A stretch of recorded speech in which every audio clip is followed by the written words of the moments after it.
Բարև ձեզ։ Բարև ձեզ։ Արմպուլս լրատվական։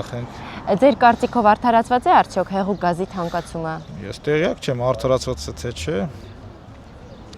200 դրամ է։ Իսկ նկատել եք, որ գինը աճել է։ Այ ոչ եմ նկատել, ես քշում եմ մեքենաս հեղուկ գազով։ Դե լավ չի, բայց դե հիմա ինչ անենք։ Ամեն տարի էլ բարձրանում իջնում է։ Հիմա ամառայել իջնի, ձմեռը կթանկանա։ Ինձ թվում է դա կախված է Վլադիկավկազում, որ լարսում ձյուն է գալիս, երևի դրանից է։ Իսկ ձեր կարծիքով նորմալ է, որ կարգավորող մարմին չկա, քանի որ տարբեր լցակայաններում Ինձ թվում է կարգավորող մարմին կա, բայց իրենց գործառույթները ճիշտ չեն կատարում։ Այսինքն պետք է ավելի ճիշտ կատարեն։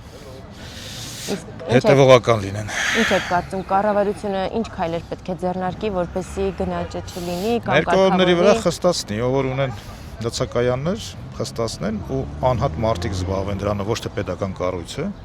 այսինքն պետք է չիմանան, երբ է գալիս գնում ստուգողը։ Այսինքն հանկարծակի պետք է լինի, որ ստուգի ճիշտ տա գազը։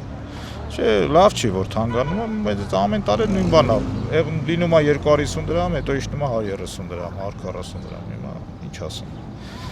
Բենզինն էլ է նույնը, լավ չի, բենզինն էլ խի այդքան թանկ։